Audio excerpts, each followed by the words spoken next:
narratives acts as a temporary balm for the soul. However, this escape carries long-term consequences, as holding on to illusions can delay necessary change and perpetuate systems that exploit human vulnerability. To break free from this cycle, it is crucial to cultivate the habit of critical reflection.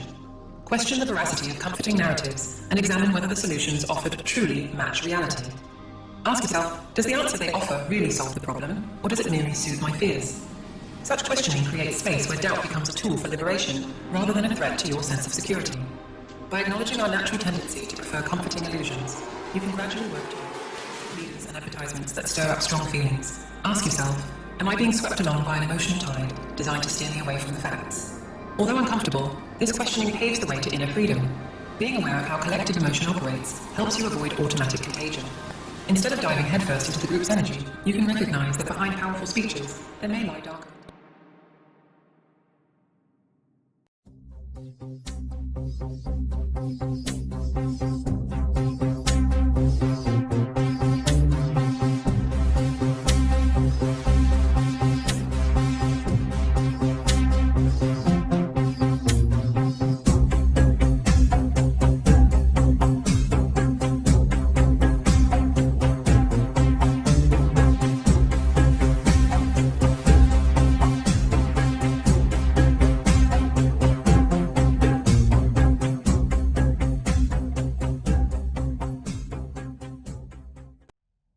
It's February 2025, and the past 6 videos ended up being a series primarily focusing on PSYOPs.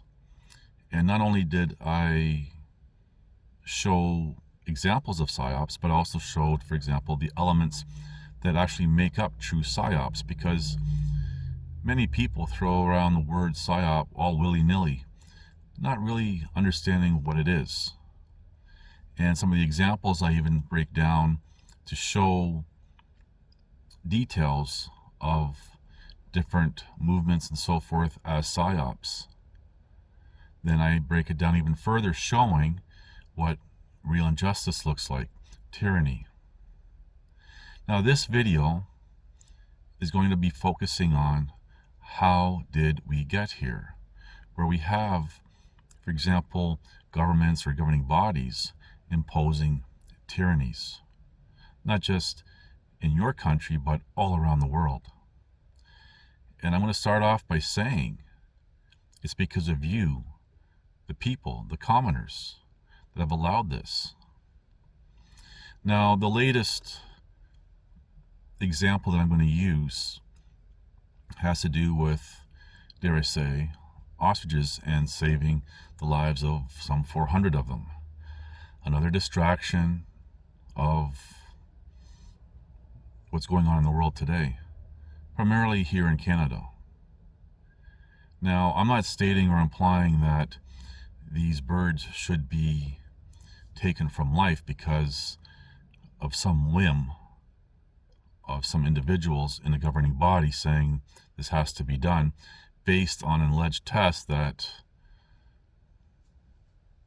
well, has it ever worked? But anyway, I digress. This kind of segues into what took place in 2020 and onward.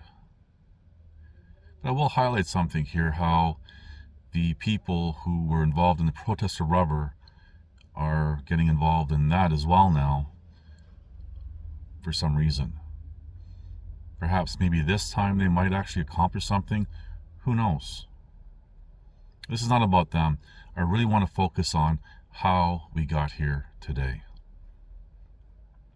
Now, I had stated it's because of you, the people, the commoner. How's that so? What if I was to tell you that it's because of the commoner? They not only allowed it to happen, but fight for it to happen, the tyranny. What am I talking about? I'm talking about something called democracy.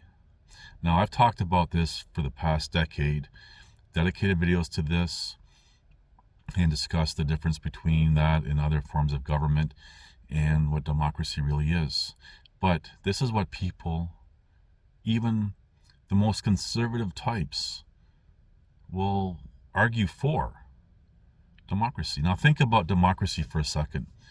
Democracy, 51% of the people can take away the rights of 49%. Think about that.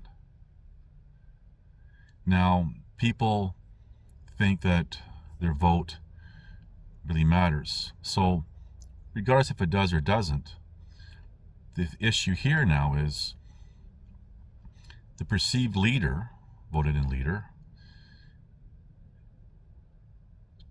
picks people who are not elected, who the commoner doesn't even know perhaps even exists, to run different branches of the government.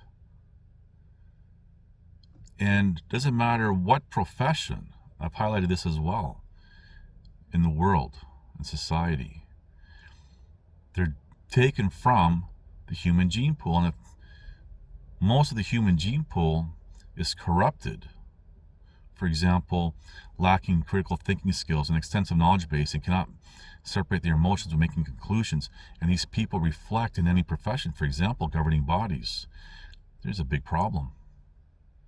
They start promoting what they believe, setting aside any facts.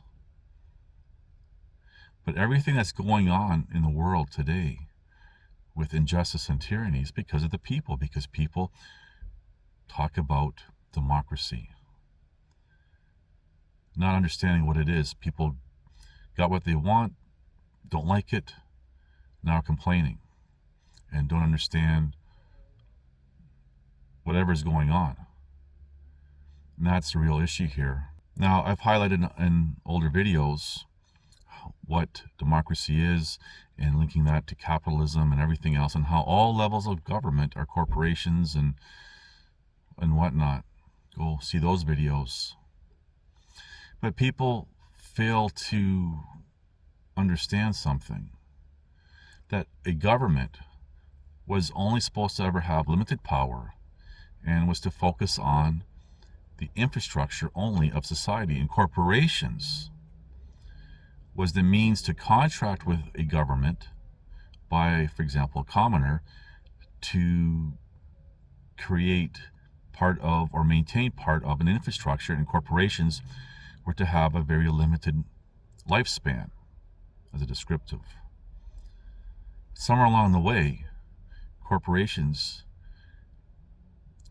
had the status of a real living human being. And that's a whole different tangent, again, that I discuss.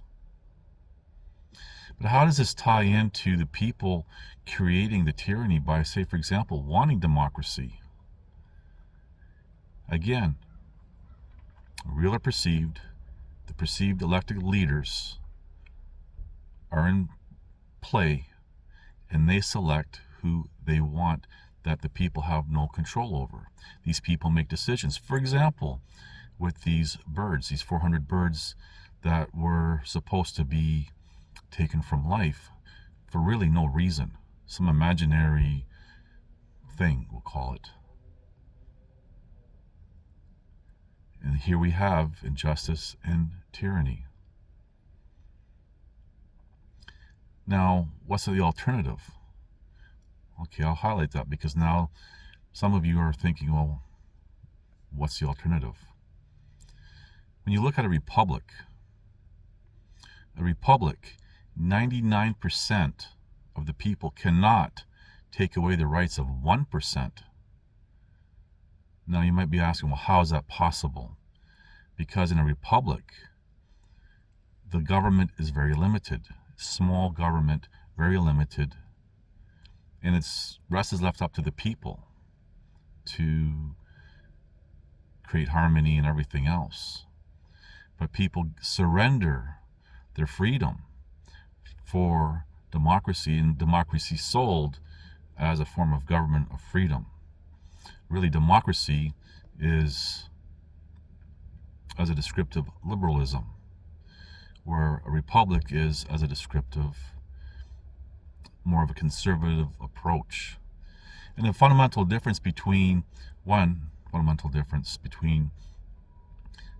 liberalism and the other is, with liberalism, they're all about helping people achieve some illusion of equality We're just helping people in need. Where a conservative mind, the other, wants to have people self-reliant, so people don't need help. You see the difference? And when you're helping people, it's all about feel good of the people doing the helping, because, hey, I did something nice today. But again, the tyranny that we see today is because of the people, the commoner. And because of having such a big government through democracy, the military structure has to be big as well. And now we get into the need for psyops to control, for example, the 49%. Now, I've had people argue in comment sections, well, it's more than 51% that can take away the rights. Well, whatever. 51% is and 49% are the baselines. So get over that. But you see how the people create their own demise and complain because they can't see they're creating their own demise. And this ties in with the example of marches and protests, including the convoy, petitions, and everything else. Through the convoy, we see how people created their own personal demise and a social demise and cannot see it. Or if they do, they don't want to accept it. They ignore it. Because that means, well, we'll just leave it as a reflection on them. You see how everything ties in together?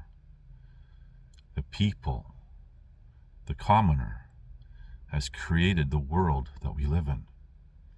And when we have the commoner, the people, supporting guilty people rather than innocent people, that furthers injustice and tyranny.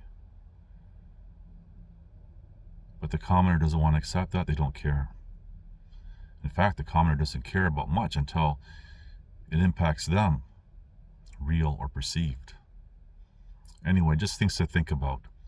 Thank you for watching. Please like, subscribe, comment, and share.